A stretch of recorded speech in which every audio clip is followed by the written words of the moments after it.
আসসালামু আলাইকুম রহমতুল্লাহ। প্রিয় শিক্ষার্থীরা, আমি আজকে প্রিপোজিশনের ব্যবহার নিয়ে আলোচনা করব ইনশাল্লাহ।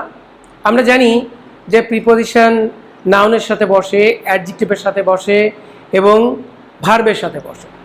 তো আমরা প্রায়শই ভুল করি যে প্রিপোজিশন কোথায় ব্যবহার করব, কোন পরিস্থিতিতে কিভাবে হবে, এটা আমরা অনেক সময় ভুল করে বসি। ঠিক আছে, অনেক সময় দেখা যাচ্ছে যে অর্থ অনুযায়ী বিভিন্ন প্রিপোজিশন আসে ওই ওয়ার্ডের সাথে, সেটা নাউন হতে পারে, ভার্ব হতে পারে, অ্যাডজেক্টিভ হতে পারে, কিন্তু আসলে দেখা যাচ্ছে যে যে প্রিপোজিশনটা আমি অর্থ অনুযায়ী ব্যবহার করলাম সেটা ভুল হচ্ছে।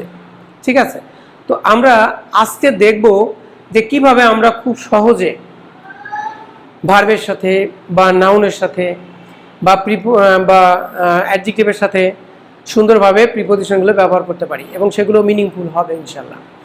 তো আমরা বোর্ডে লক্ষ্য করি, তো আমি এখানে লিখেছি হি এইম অন দ্য বার্ড। অর্থ হচ্ছে কি, সে পাখির উপরে তাক করলো। তো বাংলা অর্থ অনুযায়ী আমরা ঠিকই আছে, অন দিলে তো অসুবিধা নেই। তো আমি যদি এখানে এগেনস্ট দেই তাও হতে পারে, তাই না? Against, he aimed against the bird, সে পাখির বিপরীতে তাক করলো। ঠিক আছে, তো এইরকম আমরা অনেক সময় বিভিন্ন কম্পিটিটিভ এক্সামে এরকম আসে, আমরা এমসিকিউ কোশ্চেনের অ্যান্সারটা এইভাবে ভুল লিখে আসি, কেউ অন দেয়, কেউ এগেনস্ট দেয়, কিন্তু আসলে কোনোটাই হবে না। তো এখানে আমরা এইমডের সাথে কি ব্যবহার করব? অ্যাট। ঠিক আছে, তো এটার আগে একটি কথা আমার বলার দরকার যে এই টু এবং অ্যাটটা আমরা কিভাবে ব্যবহার করি, তাই না? এই ডিরেকশনের ক্ষেত্রে কিভাবে আমরা ব্যবহার করি। তো দেখা যাচ্ছে যে টু আমরা ব্যবহার করি মুভিং এর ক্ষেত্রে, তাই না? যেমন সে আমার কাছে আসলো, হি কেম টু মি। ঠিক আছে, সে ঢাকা গেল, এটা মুভিং হচ্ছে কিন্তু, হি ওয়েন্ট টু ঢাকা। ঠিক আছে, সে স্কুলে গেল, হি ওয়েন্ট টু স্কুল। কিন্তু একটা কোথায় হবে, আমরা কি এটাকে ব্যবহার করতে পারবো? যেমন হি কেম অ্যাট স্কুল, এইভাবে কিন্তু আমরা ব্যবহার করতে পারবো না। তো এটার একটা কারণ আছে। কারণটা হলো যে এই যে এইম মানে তাক করলাম, তো আমি এখানে তো আমি দাঁড়িয়ে আছি, তাই না? আমি এখানে দাঁড়িয়ে আছি, কিন্তু আমার লক্ষ্যবস্তুটা দূরে, তো আমি তো এখান থেকে মুভ করি নাই। তো আমি যদি আমার জায়গায় দাঁড়িয়ে থেকে আমার দৃষ্টি বা আমার চিন্তা বা আমার অনেক সময় আমরা হাসি না, হি লাভড অ্যাট মি, সে আমাকে উপহাস করলো, তার মানে কি আমি তো আমার জায়গায় ঠিকই আছে, কিন্তু আমার হাসিটা তাকে যা বিদ্ধ করলো। ঠিক আছে, তারপরে হি শাউটেড অ্যাট মি, সে আমার উপরে চিৎকার চেঁচামেচি করলো, তার মানে আমি তো আমার জায়গায় ঠিকই আছে, কিন্তু আমার চিৎকারটা তার উপরে গিয়ে পড়লো। তো মানে কি বিষয়টা হলো যে আমি আমার পজিশনে ঠিকই আছি, কিন্তু আমার দৃষ্টি, আমার হাসি, আমার উপহাস বা আমার যে কোনো কিছু আরেকজনের উপর পড়তে পারে। এই ক্ষেত্রে আমরা এই একটা ব্যবহার করি, বেশিরভাগ ক্ষেত্রে আমরা এইভাবে একটা ব্যবহার করি। যেমন আমি কিছু ভার্বের এখানে উদাহরণ দিতে পারি। যেমন আমি যদি লিখি যে হি থ্রু অ্যাট দ্য বার্ড, তাই না? তার মানে সে নিক্ষেপ করলো কোন দিকে? হি থ্রু অ্যাট দ্য বার্ড, পাখির দিকে নিক্ষেপ করলো। ঠিক আছে, আবার যদি আমি বলি থ্রু আ স্টোন, একটা পাথর নিক্ষেপ করলো, হ্যাঁ, স্টোন অ্যাট দ্য বার্ড, পাখির দিকে। তা আমি কিন্তু এখানে ঠিকই আছি, কিন্তু স্টোনটা চলে গেল এখান থেকে, আমার অবস্থান কিন্তু ঠিকই আছে। তো এইভাবে আমরা থ্রুর সাথে আমরা এইভাবে অ্যাট ইউজ করতে পারি। আরো আছে, যেমন ফায়ার ইউজ করতে পারি আমরা, হি ফায়ার অ্যাট দ্য বার্ড, সে পাখির দিকে কি করলো? গুলি করলো। এখানে আমরা স্টোন দিতেও পারি, নাও দিতে পারি, সেটা তোমার ব্যাপার, আপনাদের ব্যাপার, সরি। তারপরে আমরা এরকম ইউজ করি, হি শট অ্যাট দ্য বার্ড, সে পাখির দিকে গুলি করলো, আমি কিন্তু এখানে দাঁড়িয়ে আছি, গুলিটা চলে গেছে, আমি কিন্তু যাইনি, গুলি গেছে। ঠিক আছে, অর্থাৎ আমি আমার অবস্থানে ঠিকই দাঁড়িয়ে আছি, কিন্তু আমার কোনো কিছু নিক্ষেপ করলাম, কোনো কিছু চলে গেল, আমার মন্তব্য, আমার চিন্তা, আমার কথা যাই অন্যের দিকে চলে যাক না কেন, সেক্ষেত্রে আমরা অ্যাট ব্যবহার করব, কখনোই টু ব্যবহার করব না। তো অনেক সময় আমরা এই শুড ভার্বের সাথে আমরা প্রিপোজিশন ব্যবহার করি না। আমরা প্রিপোজিশন ব্যবহার না করলে তখন অর্থটা কি হবে? যেমন he shot the bird, he shot the bird অর্থ হচ্ছে সে পাখিটিকে হত্যা করলো। আর শট অ্যাট দ্য বার্ড মানে সে পাখিটিকে গুলি করলো। গুলি করা আর হত্যা করা একরকম হলো না। অর্থাৎ গুলি করলাম মানে সেটা তো হত্যা হয়নি, হতেও পারে নাও পারে, কিন্তু হি শট দ্য বার্ড দিলে বুঝতে হবে যেটা আমরা গুলি করলাম, সে গুলি করলো, এটা ট্রানজিটিভ ভার্ব। ঠিক আছে, তো এইভাবে আমরা এইম ভার্বগুলো ব্যবহার করব ইনশাল্লাহ। এখন আমরা দেখব যে কিভাবে অ্যাংশাস অ্যাডজেক্টিভটা ব্যবহার করতে পারি। আমি যদি লিখি he is anxious for his health, for his health.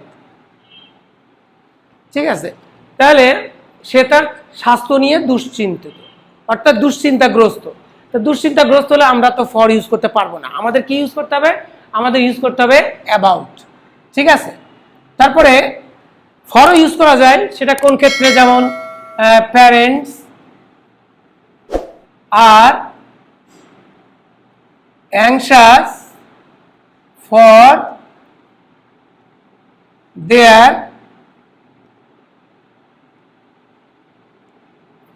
Children's success.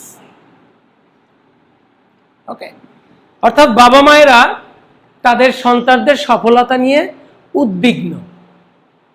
তো উদ্বিগ্ন এক জিনিস, আর চিন্তিত, এখানে উদ্বিগ্ন সাথে একটা দোয়ার ব্যাপার আছে। যখন আমার উদ্বিগ্নের সাথে একটা দোয়া কাজ করবে তখন আমরা ফর ইউজ করব। আর যদি সেটা শুধু দুশ্চিন্তাগ্রস্ত, উদ্বিগ্ন, তাহলে আমরা অ্যাবাউট ইউজ করব। ঠিক আছে, যদি বলে I am anxious for my wealth, ঠিক আছে, তার মানে আমি আমার সম্পদ নিয়ে দুশ্চিন্তায় আছি, এই সম্পদ আমার সবকিছু শেষ করে দেবে। ঠিক আছে, কিন্তু যখন আমি ফর ব্যবহার করব, অ্যাবাউট ব্যবহার করব, তখন কি হবে? I am anxious about my wealth, মানে আমার সম্পদ নিয়ে আমি চিন্তার মধ্যে আছি। ঠিক আছে, অ্যাবাউট দিয়ে দুশ্চিন্তা প্রকাশ করে, কিন্তু ফর দিয়ে কি প্রকাশ করবে? ফর দিয়ে হচ্ছে মানে আমি চাচ্ছি যে আমার সম্পদটা রক্ষা হোক। ঠিক আছে, এবং এটা নিয়ে আমি দুশ্চিন্তায় আছি। I am anxious for my wealth, আমি দোয়া করতেছি আমার সম্পদগুলো টিকে থাকে, এবং আমি এটা নিয়ে চিন্তিত আছি, উদ্বিগ্ন আছি। তার মানে আমরা বুঝলাম যে ফর দিয়ে কি প্রকাশ করে? ফর দিয়ে দুশ্চিন্তা প্রকাশ করে, উদ্বিগ্নতাও প্রকাশ করে, আবার পাশাপাশি দোয়া করি যে আমার সম্পদগুলো ঠিক থাকে। আমার যেমন এখানে প্যারেন্টস তার সন্তানদের জন্য কি করতেছে? উদ্বিগ্ন, পাশাপাশি তাদের জন্য উইশিং করতেছে, উইশিং ভেরি মাচ। অর্থাৎ অ্যাংশাস তা এখানে কি মিন করে? Wishing very much. ঠিক আছে, এই ক্ষেত্রে আমরা ফর ব্যবহার করব। ওকে, অ্যাশেমড, তাই না? আমরা অনেক সময় ব্যবহার করি হি ইজ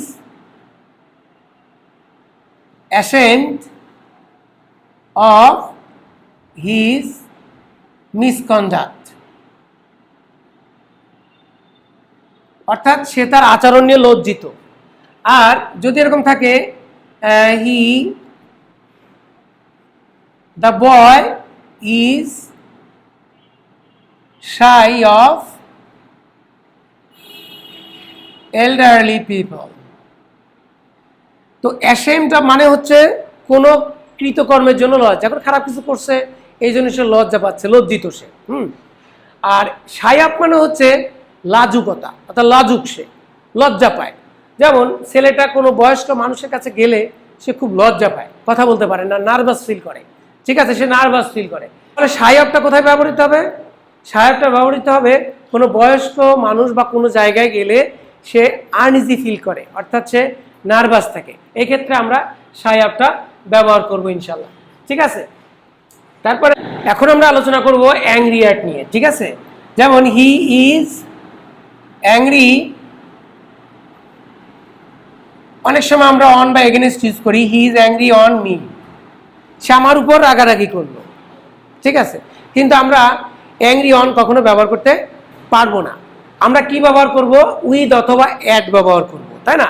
তাহলে যদি কোনো ব্যক্তির উপরে রাগারাগি হয়, রাগারাগি করে, মনক্ষুণ্ণ হয়, যাই করে, তখন আমরা উইথ ব্যবহার করব। ঠিক আছে, কিন্তু পার্সন ছাড়া যখন আমরা কোনো থিংয়ের উপরে আমার রাগ হবে তখন আমরা অ্যাট ব্যবহার করব। যেমন হি is angry at the stone, পাথরের উপর রাগ হয়েছে, কারণ হি স্টাম্বলড অ্যাট দ্য স্টোন, অর্থাৎ পাথর এসে ধাক্কা খাইছে, গুতা লাগছে, এই জন্য সে বলতেছে যে হি is angry at the stone. অর্থাৎ কোনো বস্তুর উপর যদি রাগ হয় তখন আমরা দিব অ্যাংরি থিং যেটা। আর কোনো ব্যক্তির উপর যদি আমার রাগ হয় সেক্ষেত্রে আমরা অ্যাংরি উইথ ব্যবহার করব। এরকম আরও কিছু অ্যাডজেক্টিভ আমরা দেখতে পাই, যেমন ভেক্সড, তাই না, ভেক্সড উইথ, এটাও একই অর্থ, vexed with. He is vexed with me, সে আমার উপর রাগান্বিত। ঠিক আছে, আরও কিছু অ্যাডজেক্টিভ আছে, যেমন ইনডিগন্যান্ট, তাই না, ইনডিগন্যান্টের সাথেও আমরা উইথ ব্যবহার করব যখন পার্সন হবে, আর যদি বস্তু হয় তখন আমরা অ্যাড ব্যবহার করব। তারপরে অ্যানয়েড, অ্যানয়েড মানে বিরক্ত, অ্যানয়েড অর্থ কি, বিরক্ত। তো অ্যাট হলো থিং, আর যদি পার্সন হয় তাহলে আমরা উইথ ব্যবহার করব।